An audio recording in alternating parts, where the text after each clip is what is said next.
We live in a world that celebrates the loudest voices in the room, where those who thrive in the spotlight are seen as leaders, while the quiet, thoughtful ones are often overlooked. But what if the very qualities society undervalues, such as calm reflection and deep thinking, are just as powerful? The author Sophia Dembling says it's time for introverts to speak up for themselves. Quietly, of course. Whether it's the subtle energy dynamics at play in social situations or the brain's unique wiring for inward focus, introversion offers its own kind of brilliance. The challenge lies in embracing this trait, setting boundaries, and finding ways to thrive in a noisy world. What does it mean to protect your energy and assert your needs? And how can introverts use their strengths to navigate a world that often demands they be something they're not? These questions are more relevant than ever in our hyper-social, always-on culture. In this summary, you'll explore these answers, offering insight not just for introverts, but for anyone looking to understand better how we connect, communicate, and coexist. Life as an introvert can be tough at times. You might doubt yourself, wondering if there's something wrong with you. Why is it that you can't stand parties? Is it normal to like being alone so much? And then, even if you accept that you're an introvert, others might not. "You're not really an introvert," they say. "You're capable of conversation. You have friends." Well, of course, these things aren't mutually exclusive. There's a lot of confusion about introversion, what it is exactly, and whether or not it's better to be extroverted. Introverts often feel misunderstood or even judged for being who they are, and it's no wonder, given the society we live in. Parents worry about the child who prefers to play alone in their room or the bookworm teenager who's happiest at home. In the workplace, people are made to feel guilty if they're not team players. In the US, extroversion is particularly valued. The noisy ones, politicians, public figures, and people posting on social media, get the most attention. Quiet thinkers are drowned out by the racket. But quiet can be powerful too. The actor Marlon Brando once spoke about his character in The Godfather. It was a deliberate choice to give Don Corleone a calm, quiet voice. So quiet it was almost inaudible at times. When he speaks, others listen. Now, as a mafia boss, Don Corleone isn't exactly the best role model. But in his quiet influence, there's a lesson. If you're an introvert, it's time to find your voice and be quietly assertive about who you are. Being an introvert is no worse than being an extrovert, just different.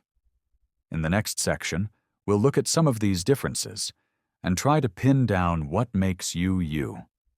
Sigmund Freud, the Austrian founder of psychoanalysis, took a dim view of introversion. He considered it a form of neurosis. In his words, introversion was the turning away of the libido from the possibilities of real satisfaction. But Freud's protege, the Swiss psychiatrist Carl Jung, saw things differently. Jung had a theory of psychic energy. For extroverts, energy flows outward, while for introverts, it flows inward. This theory resonates with many introverts. After a week of intense socializing and giving out energy, perhaps you've felt that exhaustion, a need to hide away until you've recharged.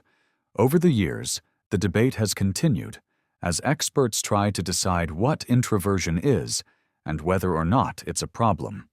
On the one hand, there are pro-introvert experts like the psychoanalyst Marty Laney. She's highlighted the many positive qualities introverts tend to have, such as creativity, flexibility, and an ability to think deeply.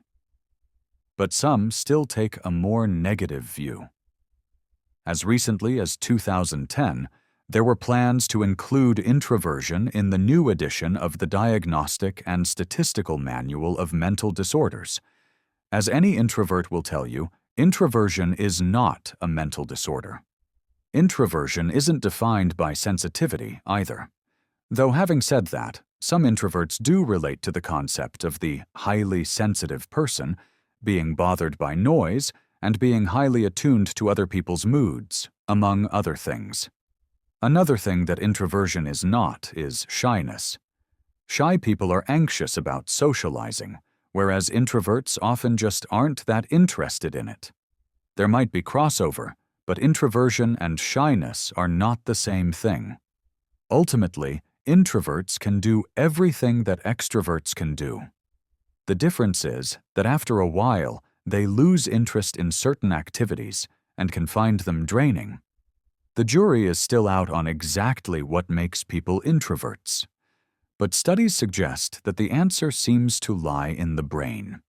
One study found that introverts' brains pay equal attention to inanimate objects and human faces, while extroverts' brains are more focused on faces.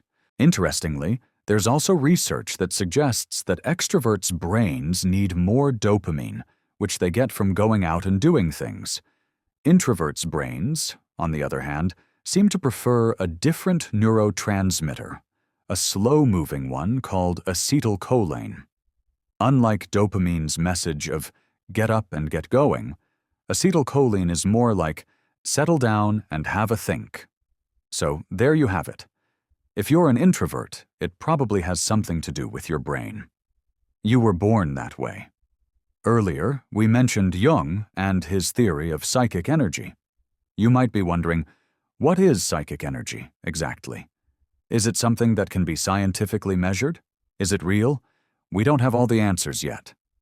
But ask any introvert, and they'll most likely tell you that yes, it's real. They know what it's like to feel totally drained and depleted. Maybe you do too. It's almost as if your brain itself is tired, your thoughts are slower, and it's harder to focus. You may also become more tense, sensitive, and irritable. That's why it's so important for introverts to manage their energy. Ask yourself, what gives me energy? What exhausts me? While introverts often need a lot of time to themselves, not all social interactions are draining. A long, deep conversation with a close friend can require energy, but also feel replenishing, unlike more superficial interactions. Another issue is that when introverts are feeling depleted, it can give others the wrong impression. People might think they're cold or unfriendly, when in fact they're just exhausted. Energy is a finite resource, so think carefully about how to invest it. Before committing to something, it's worth asking yourself, what's in it for me? Of course, some social situations are unavoidable. And besides, you don't want to completely withdraw from society. But if you're at an event and need to take a break, that's fine. You don't even need to tell people. Just quietly disappear. Do what you need to do to protect your energy. And when you feel under pressure, try using the magic words, not my responsibility, not my problem. For instance, let's say you're at a dinner party and the atmosphere is awkward. You might feel like it's your job to liven it up, to save the party. But it's not. So tell yourself, not my responsibility, not my problem. Instead of trying to save the party, save your energy. Use the magic words to help you enjoy social occasions. They don't have to be so exhausting. Of course, sometimes introverts do have genuine obligations and responsibilities toward other people, but they still need to enforce their boundaries when necessary. These boundaries are something that you personally will have to decide on. After all, not all introverts are the same. Some are okay with the occasional party. There are even those, believe it or not, who enjoy karaoke. So think about your own preferences and find a way to balance your need for solitude with your need for social interaction. As previously mentioned, that means managing your energy and recognizing signs of burnout. If you're starting to feel frazzled at a party, is a quick bathroom break enough? Or is it time to go home? Know the warning signs so you can get out before you start to sulk or snap. Unfortunately, not everyone understands introverts' needs. If you leave an event early, for example, someone might get offended. You don't want to hurt people's feelings if you can help it. And while you may not owe a stranger an explanation, your friends and family probably deserve one. So, when necessary, tell your loved one that you need to look after your energy. Assure them that you'll be better company after you've had some time to yourself. And stress that this has nothing to do with how you feel about them. After that, do what you need to do. Decline the invitation. Go home if you need to. It may take time, but gradually you can retrain the people around you. Every time you excuse yourself from the room or choose to have your morning coffee alone, you're teaching other people what to expect of you. Over time, they'll get it. They'll see that you come back happier and more energized after a break.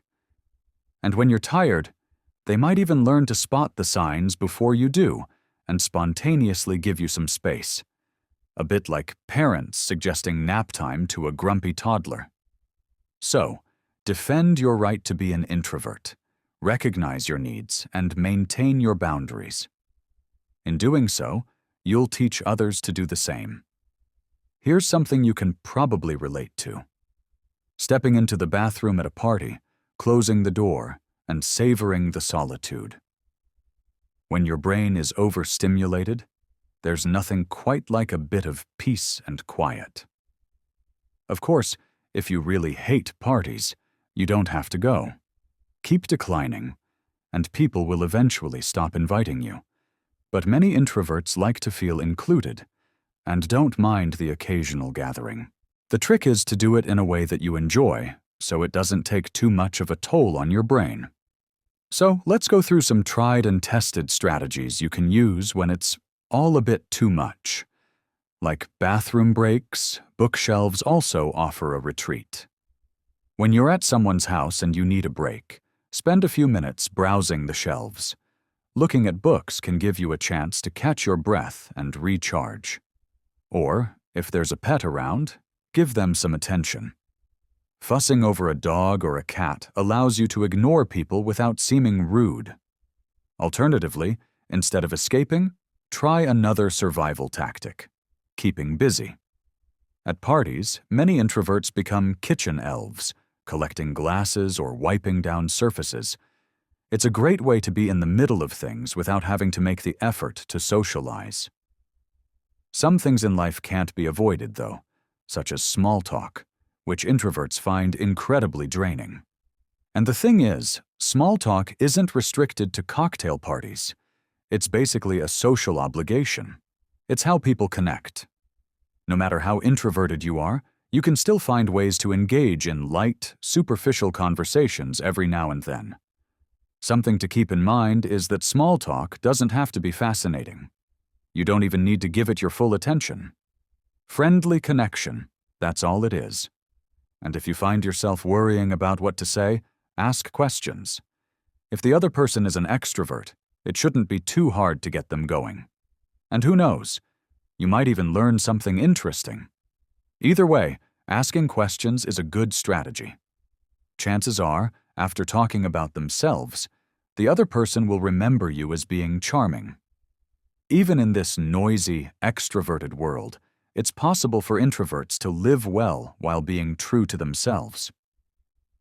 Think about what that means for you. Where do you need to assert yourself? Where should you try to push yourself a bit more? If you want to start making some changes in your life, take it one small step at a time. Real change comes from making little decisions every day, deciding not to be swayed by others, or choosing to ignore the critical voice in your head. Affirmations can be really helpful. They're a way to drown out those negative voices and keep you on the right track. For example, tell yourself, "Being at home is doing something." This time can be valuable. You don't have to justify it to anyone. Another affirmation is, "I can love others without being responsible for them having a good time." And lastly, "I know my needs better than anyone else." With all of this in mind, you're ready to live life on your own terms and in your own introverted way. Ideally, though, introverts should aim to find middle ground, to stand up for themselves without getting defensive, and to accept extroverts as they are, too. In turn, extroverts will hopefully come to appreciate the sense of calm that introverts bring with them, mutual acceptance and mutual respect. That's what we should be aiming for. When there's balance, harmony between the yin and yang of introversion and extroversion, the world is a better place.